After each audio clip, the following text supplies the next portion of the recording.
For my money, the Killer POV is one of the coolest visual tricks to deploy that can also save you a pretty penny while shooting. Especially if you're telling a story that implicates the audience as the real villain in a horror movie. Sometimes it's a great idea to shoot from the killer's POV.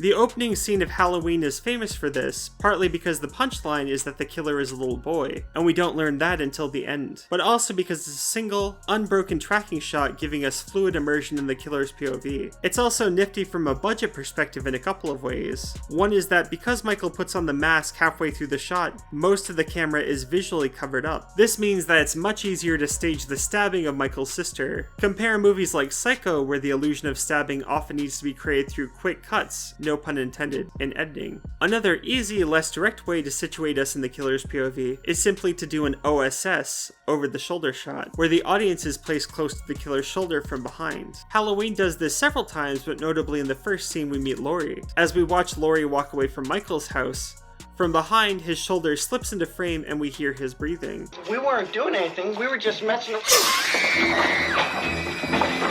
Another film that makes excellent use of the killer's POV is Friday the 13th. Arguably, it makes more extensive use of it than Halloween, because the reveal of Mrs. Voorhees as the killer is saved for the movie's ending. So in essence, it's almost like the mechanics of Halloween's opening scene are stretched out over the course of the whole film, which isn't surprising considering Friday the 13th took inspiration from Halloween. And of course, the use of the killer POV doesn't need to be reserved for corporeal characters.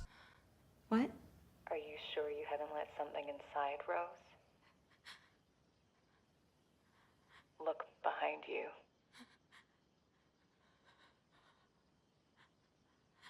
Smile gives the POV to an evil spirit, dolling in on Rose from behind as she talks to her on the phone, with the spirit disguising its voice as a dispatcher.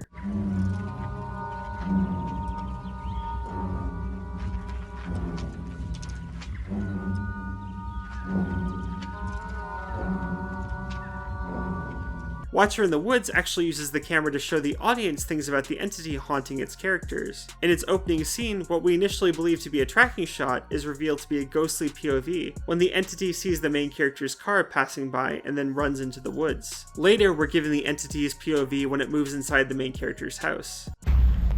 Hey, are you okay? Yeah. You need some help? No.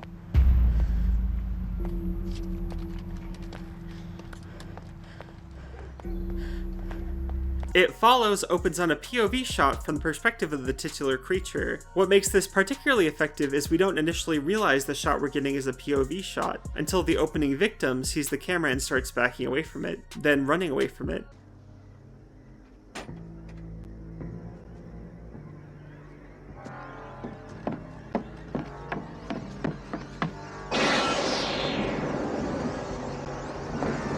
Frightnight has a particularly creative tracking shot, giving us Jerry's POV as he walks over his roof and then flies, which clues us into the fact that he's turned into a bat through camera angle alone.